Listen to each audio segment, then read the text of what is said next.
Oke, baiklah. Assalamualaikum warahmatullahi wabarakatuh. Selamat siang, salam sejahtera untuk kita semua. Pada pertemuan kali ini, izinkan kami untuk mempresentasikan hasil diskusi kami, yaitu kelompok pertama mengenai stereokimia subbab 4.1 sampai 4.5. Nah, sebelum itu, izinkan kami untuk memperkenalkan diri masing-masing. Yang pertama, saya Kavin Handoko selaku ketua dan sekaligus moderator. Perkenalkan, nama saya Darmawan Antoni Salim selaku anggota. Perkenalkan, nama saya Amalia Kurnia Utami selaku anggota. Perkenalkan, nama saya Aldi Nur Hakim selaku anggota. Perkenalkan, nama saya Renaldi Influenza selaku anggota. Perkenalkan, nama saya Nadila Septiani selaku anggota. Perkenalkan, nama saya Putri Faradiba selaku anggota. Perkenalkan, nama saya Cynthia Putri Alisan selaku anggota. Perkenalkan, nama saya Tasya Putri Devana selaku anggota. Ya, untuk materi selanjutnya, materi yang pertama akan disampaikan oleh saya sendiri. Di next slide-nya. Yaitu materi pertama, yaitu isomer geometrik dalam alkena. Isomer geometrik dalam alkena diakibatkan oleh ketegaran dalam molekul hanya ditemui pada senyawa alkena dan siklik. Atom dan gugus yang terikat pada ikatan sigma dapat berotasi. Bentuk keseluruhan molekul selalu berubah berkesinambungan. Gugus-gugus yang terikat pada ikatan rangkap tidak dapat berputar. Untuk berputar butuh energi 68 kilokalori per mol untuk memutus ikatan pi.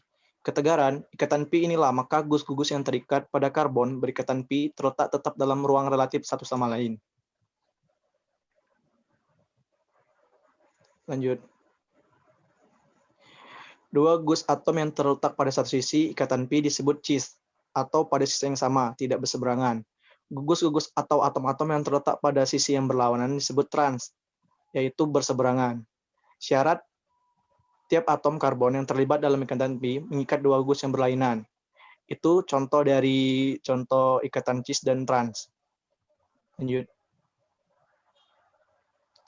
Untuk materi selanjutnya akan disampaikan oleh Nadila. Kepada Nadila dipersilakan. Baik, terima kasih Kavin. Jadi yang akan dibahas selanjutnya adalah aturan penandaan E dan Z. Aturan penandaan E dan Z ini digunakan apabila terdapat 3 atau 4 substituen berbeda dengan alkena. Lalu, urutan prioritas substituen dibutuhkan untuk penomoran pada substituen. Substituen dengan prioritas yang sama pada sisi-sisi yang sama pada ikatan pi diberi tanda Z atau zusammen, yang dalam bahasa Jerman berarti bersama-sama. Bila posisinya berseberangan, pada ikatan pi diberi tanda E atau Entzigen, yang dalam bahasa Jerman yang arti berseberangan. Lanjut, Aldi.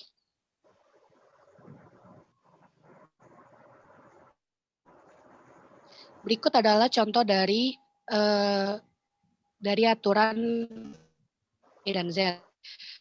Di situ E gugus dengan prioritas sama berada pada posisi berlawanan. Jadi rendah diseberangkan dengan rendah, lalu tinggi diseberangkan dengan tinggi. Begitupun dengan Z, gugus dengan prioritas sama pada posisi yang sama. Jadi tinggi dengan tinggi dan rendah dengan rendah. Lanjut, Aldi. Selanjutnya adalah aturan yang lain adalah gugus pada tiap atom C ikatan rangkap diberi prioritas tinggi. 1 atau rendah 2. Menurut aturan Chan-Ingold-Prelog. Jika satu dari kedua atom C ikatan rangkap berada pada satu sisi, itu disebut dengan isomer Z atau zusammen yang artinya bersama. Jika satu pada dari kedua atom C ikatan rangkap berada pada sisi yang berbeda, itu disebut dengan isomer E atau Entzigen yang artinya berseberangan.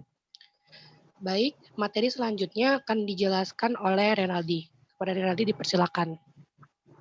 Terima kasih sebelumnya. Saya akan menjelaskan tentang aturan deret untuk prioritas. Yang pertama, jika atom-atom yang dipermasalahkan berbeda-beda, maka urutan deret ditentukan oleh nomor atom. Atom dengan nomor atom tinggi memperoleh prioritas. Seperti iodin memiliki prioritas lebih tinggi daripada bromin bisa dilihat di slide. Semakin tinggi nomor atom, maka prioritas semakin naik. Yang kedua, jika atom-atom itu adalah isotop satu sama lain, maka isotop dengan nomor massa tinggi memperoleh prioritas. Contoh nomor massa H lebih kecil daripada nomor massa D. Yang ketiga, Jika kedua atom tersebut identik, maka nomor atom dari atom-atom berikutnya digunakan untuk memberikan prioritas. Jika atom-atom tersebut juga mengikat atom-atom identik, maka prioritas ditentukan pada titik pertama kali dijumpai perbedaan dalam menyusuri rantai. Atom-atom yang mengikat satu atom dengan prioritas tinggi akan diprioritaskan. Jangan menjumlahkan nomor atom, melainkan mencari atom tunggal yang berprioritas tinggi. Next.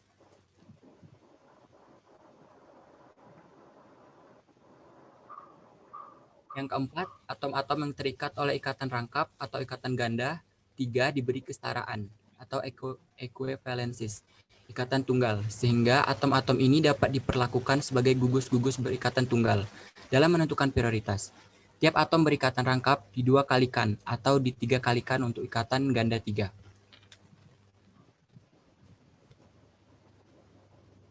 Baik, materi selanjutnya akan dijelaskan oleh Cynthia. Cynthia. Ya. Kali ini saya akan membahas tentang materi subbab yang 4.2, yaitu isomer geometrik dalam senyawa siklik. Next, Aldi. Dalam beberapa hal, sifat kimia sikloalkana mirip dengan alkana asikloik atau rantai terbuka.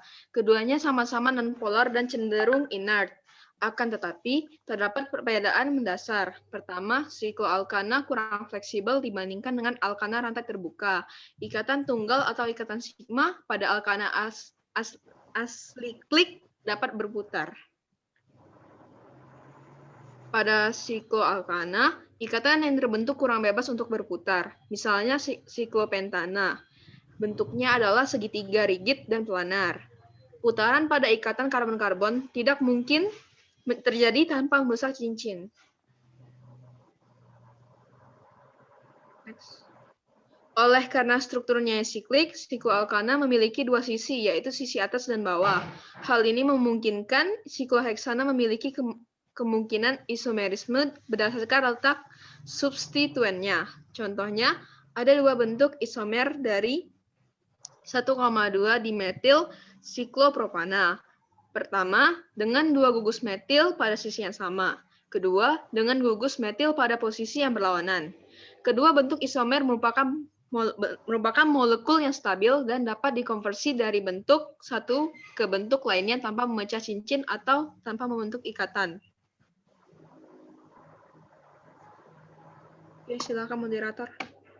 Oke, materi selanjutnya akan disampaikan oleh Aldi Nur Hakim. Kepada Aldi, dipersilakan. Terima kasih moderator. Kali ini saya bakal menyampaikan tentang konformasi senyawa rantai terbuka.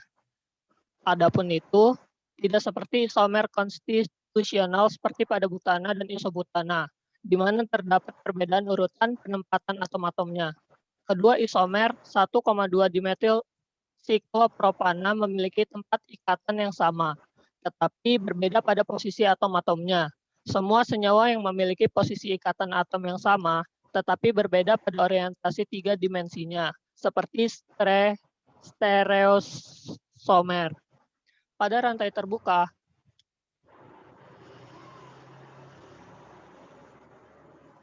gugus-gugus yang terikat oleh ikatan sigma dapat berotasi mengelilingi ikatan tersebut. Oleh karena itu, atom-atom dalam suatu molekul rantai terbuka dapat memiliki tak terhingga penataan dalam ruang relatif satu terhadap yang lain atau konformasi. Contohnya seperti senyawa etana, C2H6. Adapun itu, untuk mengemukakan konformasi ada 3 jenis rumus. Rumus dimensional, rumus bola, dan pasak. Dan yang ketiga yaitu proyeksi Newman. Adapun itu, rumus dimensional serta bola dan pasak merupakan representatif 3 dimensi dari model molekul suatu senyawa. Proyeksi Newman adalah pandangan ujung ke ujung dari 2 atom karbon saja dalam satu molekul, seperti pada gambar berikut.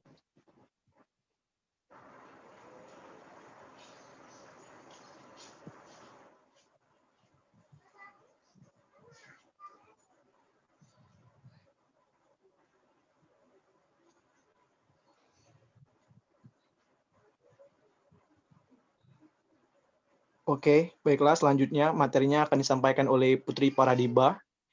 Kepada Putri Paradiba dipersilakan. Di slide.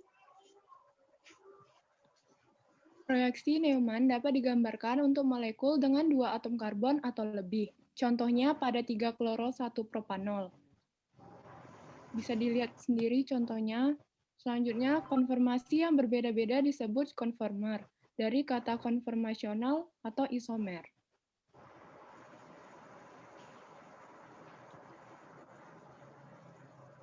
Dalam contoh di atas, yaitu terdapat senyawa etana dan 3-kloro-1-propanol. Telah diperagakan konformer goyang yang mana atom-atom atau gugus-gugus terpisah sejauh mungkin satu dari yang lain. Atom-atom hidrogen dapat juga saling menutup atau eklips, atau sedapat mungkin berdekatan satu di belakang yang lain, atau konformasi eklips.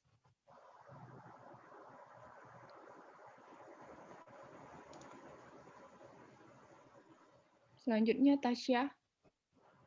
Selanjutnya materi akan disampaikan oleh Tasya Putri Devana. Kepada Tasya dipersilakan. Konformasi goyang dalam mana gugus-gugus metil terpisah sejauh mungkin disebut konformer anti. Konformasi goyang di mana gugus-gugus lebih berdekatan disebut konformer gauge. Makin besar gugus